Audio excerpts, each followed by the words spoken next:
June 6, 1944, Omaha Beach, Normandy, 0730 hours. The German medic's hands froze mid-suture. Through the shattered window of the bunker-turned-aid station, he watched something impossible unfold on the blood-soaked sand below.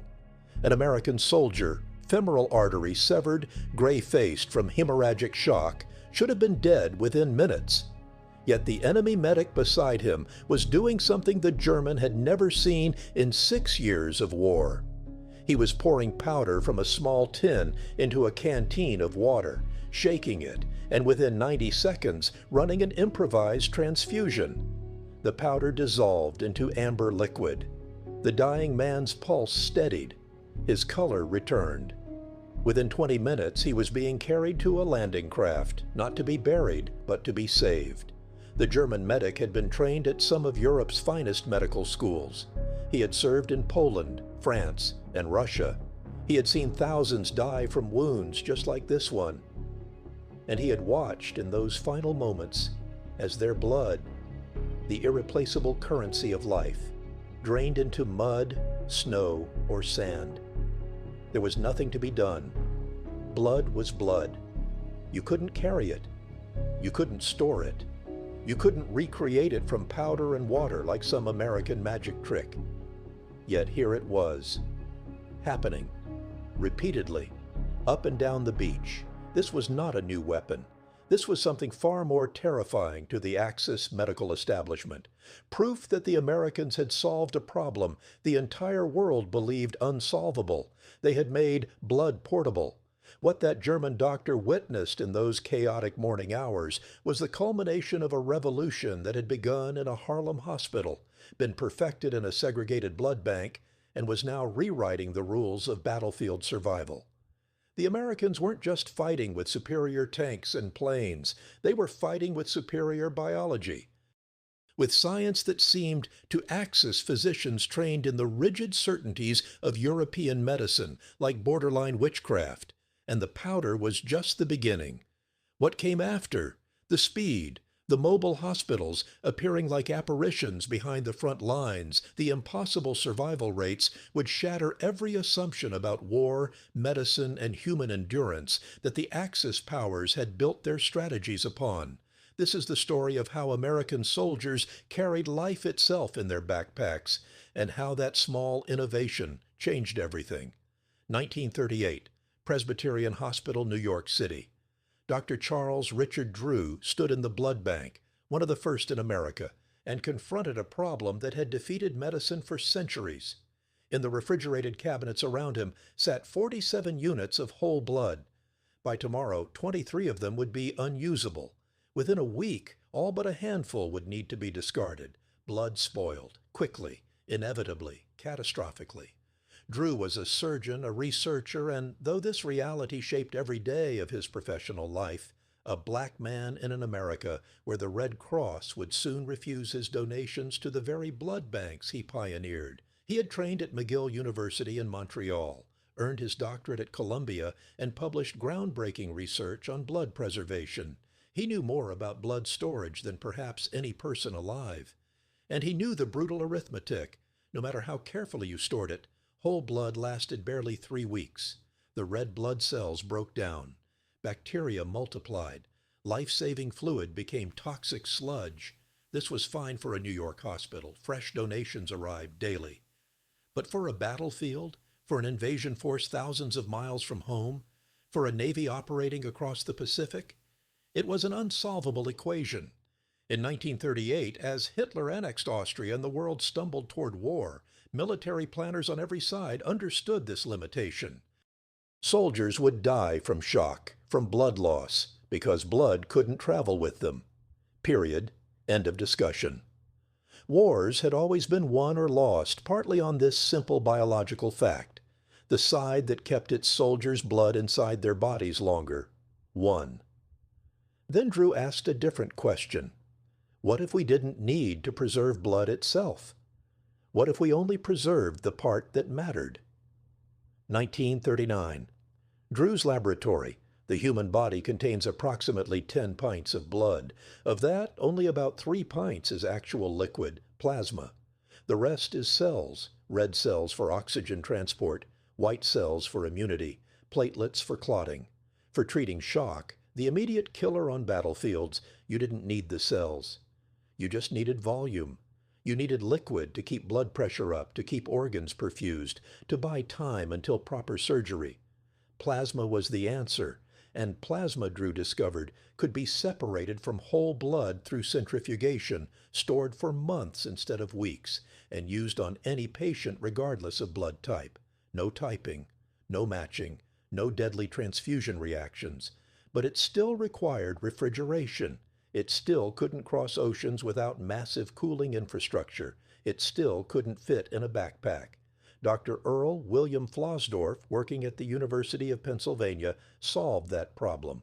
He developed a freeze-drying process, lyophilization, that could remove the water from plasma, leaving behind a yellowish powder that was stable at room temperature, indefinitely. Add water back, and you had liquid plasma again, completely functional, ready to save a life. In 1940, Drew became the medical director of the Blood for Britain program, shipping plasma across the Atlantic to help British casualties during the Blitz. He refined the collection process, standardized the protocols, proved the concept worked at scale. By 1941, when America entered the war, Drew had already trained the people and designed the systems that would become the military's blood supply chain. The Americans would go to war with something no army had ever possessed: shelf-stable, transportable, universally compatible emergency blood volume.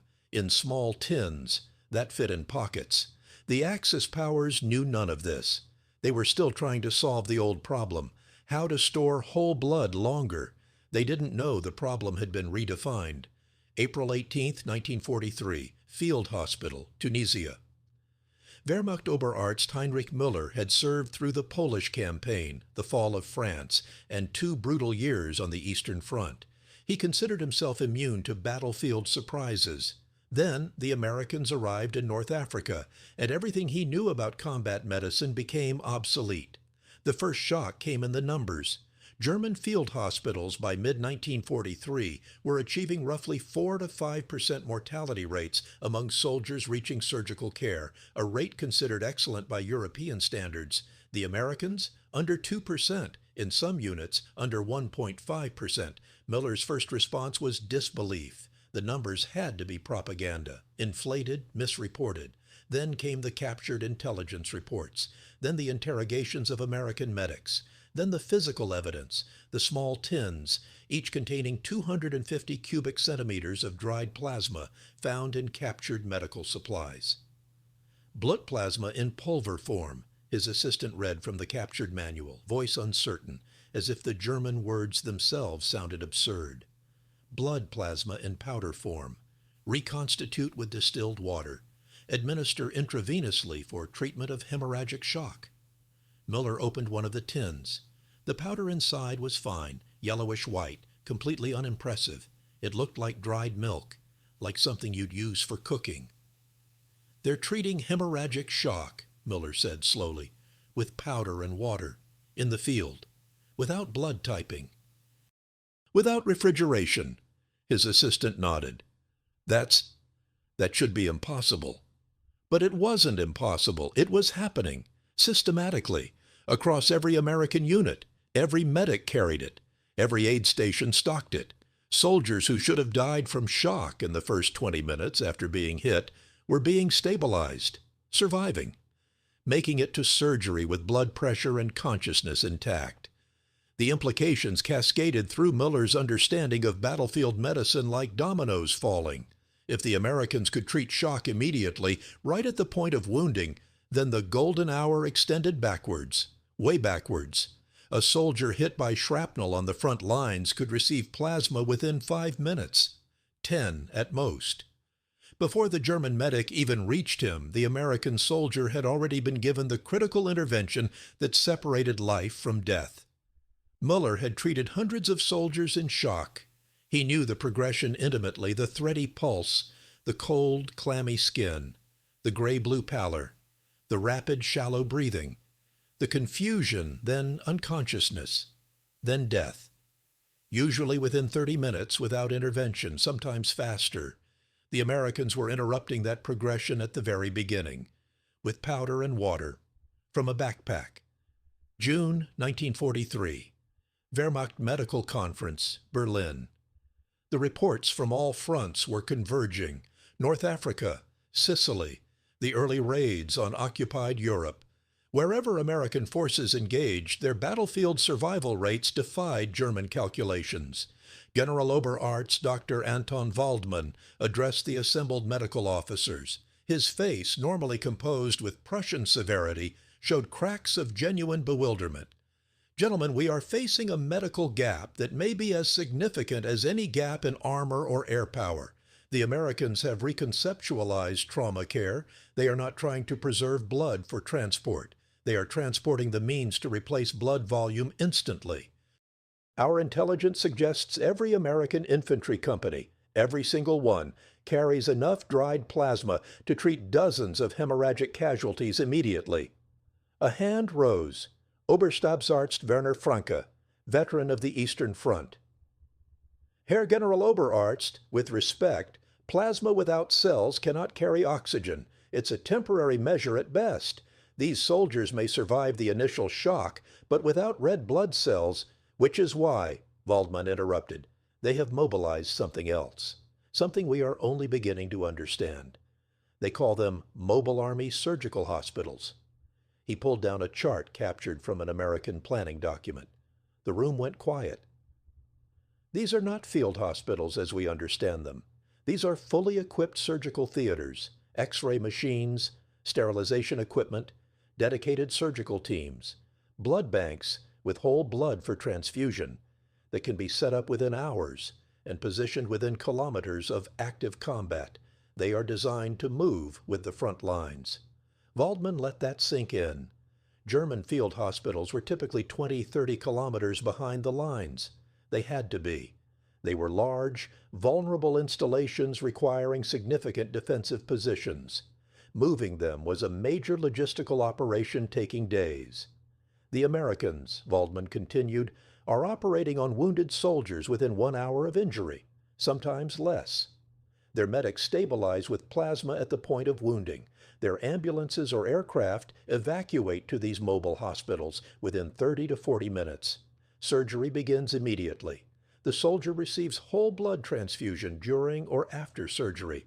Then, and only then, they receive penicillin to prevent infection. The word penicillin drew murmurs. Germany had penicillin too, but in tiny quantities, reserved for the most critical cases. The Americans seemed to have it in unlimited supply. The survival rate, Waldmann said, voice dropping, for an American soldier reaching surgery is approximately 96%. In some units, higher. Gentlemen, they are saving soldiers we would consider already dead, not occasionally, routinely. October 1943, Field Hospital, Italian Front. Miller saw the system in action when his unit overran a temporary American aid station near Salerno. The Americans had evacuated, but they'd left behind documentation, equipment, and, most valuably, a detailed log of casualties treated over a 3-day period.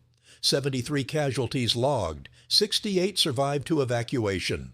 Of the 5 who died, 3 were killed instantly by direct hits to vital organs or head wounds, cases no medicine could save. 2 died from wounds sustained during subsequent German shelling of the aid station itself. Of the original battlefield casualties, those hit by artillery, small arms, shrapnel, the survival rate to evacuation was 98.5%. Miller cross-referenced with his own unit's records, comparable wounds, comparable time period, his survival rate 67%. The difference was time and plasma, and the organizational genius that brought both together. He found the American protocol manual in the abandoned aid station. It was written in simple, clear language that any high school graduate could understand. Step-by-step procedures, no complex medical decisions. The medic didn't need to diagnose. He needed to follow the checklist. Massive bleeding? Apply tourniquet or pressure dressing. Start plasma immediately. Shock symptoms? Start plasma. 2 units if severe. Chest wound? Seal it. Start plasma. Evacuate immediately. Abdominal wound? Don't give anything by mouth. Start plasma. urgent evacuation. Every scenario had a protocol. Every protocol bought time. Time for the evacuation, time for the mobile hospital, time for the surgeon who could actually fix the problem. The Americans had turned combat medicine into an assembly line. Wound to stabilization to surgery to recovery, each step optimized, each handoff seamless. The soldier wasn't a patient requiring diagnosis and treatment. He was a product moving through a quality-controlled process designed to minimize defects, that is, deaths. It was so ruthlessly efficient it felt inhuman, yet it was saving humans at rates that seemed superhuman. 1940. Drew's office, Howard University. Charles Drew never saw combat. He would never kneel in mud with shells falling and shake a tin of powder into a canteen. He would never perform emergency surgery in a tent while the ground shook from artillery. He would never personally witness the thousands of lives his innovation saved. Instead, he witnessed something else. America's blood banks refusing his blood donations because he was black. The irony was caustic enough to corrode faith. Drew had organized the Blood for Britain program. He had designed the protocols for plasma collection, processing, and storage. He had trained the staff who would run the American Red Cross Blood Service. And in 1942, the military, under pressure from Southern politicians and pseudoscientific beliefs about racial blood differences, decided to segregate blood donations. Black donors' blood went into separate storage, labeled separately, used only for black soldiers when possible. It was medically absurd. Plasma had no racial characteristics. Blood types, A, B, AB, O, had nothing to do with skin color. Drew knew this. Every competent hematologist knew this. But scientific fact bent to social prejudice, and the system Drew created was corrupted by the very racism he'd spent his life navigating. He protested, publicly. There is no scientific basis for the separation of the bloods of different races, he told reporters. The irony that he was the nation's foremost authority on the subject carried no weight against the political reality of 1942 America. Drew resigned from the blood bank program he'd pioneered. He returned to Howard University, to surgery, to training the next generation of black physicians in a medical school that existed because hospitals wouldn't train them elsewhere.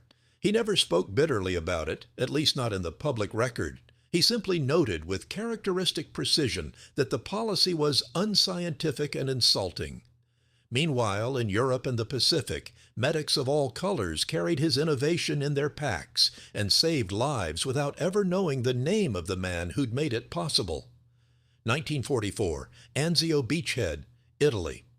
Private First Class. Samuel Brooks, a black medic from the 92nd Infantry Division, crouched in a crater with a white soldier from the 3rd Infantry Division whose leg had been shredded by a mine. Brooks had never met this soldier before, would never see him again after the evacuation, didn't know his name, his hometown, or his politics. None of that mattered. Brooks opened his medical kit, pulled out 2 tins of plasma, and began the procedure he'd practiced hundreds of times. Empty tin into canteen. Add distilled water from the sterile bottle. Shake vigorously. Insert the transfusion needle. The soldier's pulse was weak, rapid, skin cold and clammy. Classic shock. Brooks elevated the canteen above the soldier's arm, letting gravity feed the plasma through the rubber tube. Within minutes, the plasma was flowing. Within 10 minutes, the soldier's color improved. His pulse steadied. "You're going to make it," Brooks told him. "Evac's coming." The soldier nodded weakly. Maybe he noticed Brooks was black. Maybe he didn't. Maybe he cared. Maybe he didn't. In that moment, what mattered was the amber liquid flowing from the canteen, liquid that contained proteins extracted from the blood of thousands of donors, black and white, whose donations had been collected, processed, and dried into powder by a system that segregated them by race while treating their plasma as chemically identical, because it was identical. Drew had known that, had proven that. The plasma flowing into this white soldier's veins might have come from a black donor, or a white one, or 10 of each mixed together. There was no way to know, no way to tell, no medical reason to care. The policy was unscientific and insulting. It was also, in practice, unenforceable. Plasma was plasma. Life was life. The evacuation jeep arrived. Brooks helped load the soldier, moved on to the next casualty, the next application of powder and water, the next life saved by an innovation its inventor couldn't fully participate in distributing. 1944, Wehrmacht, High Command Medical Assessment. By late 1944, German military medicine had compiled extensive intelligence on American battlefield trauma care. The reports made grim reading for the Reich's strategic planners. An American soldier wounded in combat had approximately 90% chance of receiving plasma within 10 minutes, 85% chance of reaching surgery within 90 minutes, 96% survival rate if reaching surgery alive, near universal access to penicillin post-surgery. A German soldier with comparable wounds had 40% chance of receiving any blood products within the first hour, 60% chance of reaching surgery within 4 to 6 hours, 75% survival rate if reaching surgery alive, minimal access to antibiotics. The Americans weren't just saving more soldiers, they were creating a compound advantage that multiplied across time. A soldier saved in 1943 could fight again in 1944, could gain experience, could train newer soldiers, could improve unit cohesion and morale. Germany's manpower was finite and shrinking. Every death was irreplaceable. America's manpower was vast and growing, and they were losing proportionally fewer soldiers to battlefield medicine failures. There was also a psychological dimension the German analysts struggled to quantify. American soldiers knew the system existed, knew that if they were hit, medics would reach them quickly, that plasma would stabilize them, that helicopters or ambulances would evacuate them, that surgeons would operate, that they had a 90% plus chance of survival if they made it to care. German soldiers by 1944 knew none of those things could be promised. Medics were overburdened. Supplies were short. Evacuation was uncertain. The Eastern Front had taught a harsh lesson. If you went down badly, you probably weren't coming back. That knowledge changed behavior, made soldiers more cautious, less willing to take necessary tactical risks, more likely to surrender when wounded rather than continue fighting. The plasma powder, the mobile hospitals, the whole American system, it wasn't just saving individual lives, it was tilting the strategic calculus of the war. June 6, 1944. D-Day, Omaha Beach. The German medic who'd watched the impossible transfusion that morning survived the day. His aid station was captured by nightfall. As a prisoner, he was treated by the same American medical system he'd been observing in stunned bewilderment for 12 hours. He had a minor shrapnel wound in his shoulder. An American medic, couldn't have been older than 20, cleaned it, bandaged it, gave him a sulfa pill, and moved on. No ceremony, no drama. Factory efficiency applied to flesh. The German asked in halting English about the plasma. The American medic shrugged, pulled a tin from his pack, showed it to him. This is just dried plasma, Doc. We got crates of it. Every medic carries 6, 8 tins. It's like, I don't know, carrying dried soup. Add water, stir, pour it in. Keeps guys alive until we can get them back to the real doctors. Just dried soup. As if it were the most normal thing in the world. As if every army wouldn't trade a division of tanks for the capability this 20-year-old carried casually in his pack. The German medic thought of the soldiers he'd watched die over 6 years, the ones who'd bled out in the first minutes. The ones who'd survived the initial wound but slipped into irreversible shock during the long evacuation.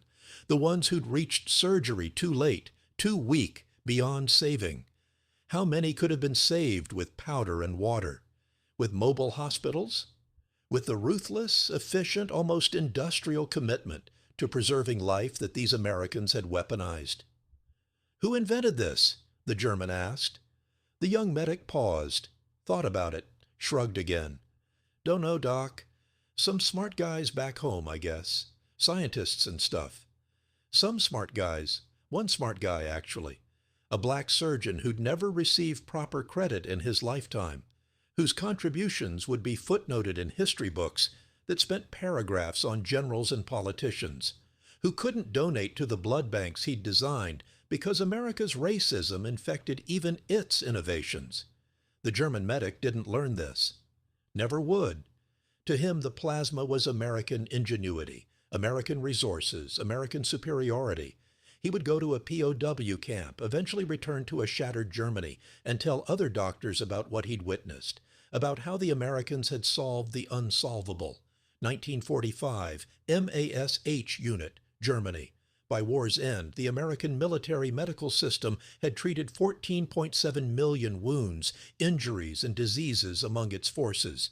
The survival rate for soldiers reaching medical treatment was 96.5%, higher than many civilian trauma centers achieved in peacetime. The plasma was only part of it. The system was the true miracle. Plasma bought minutes. Those minutes allowed evacuation. Evacuation fed into mobile hospitals positioned aggressively close to combat, sometimes within artillery range. Those hospitals had whole blood for transfusion, collected from healthy soldiers in rear areas and transported forward in refrigerated trucks. They had surgical teams rotating in shifts so fresh surgeons operated around the clock. They had X-ray equipment, sterilization, dedicated staff, and then penicillin. The antibiotic that prevented the infections that had killed more soldiers than wounds throughout history. American pharmaceutical companies were producing 650 billion units per month by 1945, enough to treat every wounded soldier, multiple doses, no rationing, no agonizing triage of who deserved antibiotics and who didn't. The British had discovered penicillin. The Germans had plasma technology too, eventually. But only America had the industrial capacity, organizational brilliance, and logistical commitment to deploy all three innovations, plasma, mobile surgery, antibiotics, simultaneously across global battlefronts. It was the combination that stunned Axis medical officers. Any one innovation they might have matched. All three working in perfect coordination, supported by supply chains that delivered plasma tins and penicillin vials to jungle clearings and desert outposts and icebound islands. That was beyond their capability. Captain Janet Harrison, a surgical nurse in a MASH unit outside Frankfurt, wrote in her diary, "We operated on 23 casualties today, shrapnel wounds, gunshots, burns. 22 survived. The one we lost had a direct hit to the heart, dead before the medic reached him. Everyone else made it. 5 years ago, we'd have lost half of them. Now it's routine. We joke that our hospital has better survival rates than some of the fancy civilian places back home. Probably true. Routine. That was perhaps the most remarkable transformation. Saving lives that would have been lost in every previous war had become so systematized, so reliable, that it felt ordinary to the people doing it. April 1st, 1950. Drew's death. Charles Drew died in a car accident in North Carolina in 1950. He was 45 years old. A persistent legend would claim he was refused treatment at a whites-only hospital and bled to death. A bitter irony for the man who'd revolutionized blood medicine. The legend was false. He received immediate treatment from white doctors at the nearest hospital. His injuries were simply too severe.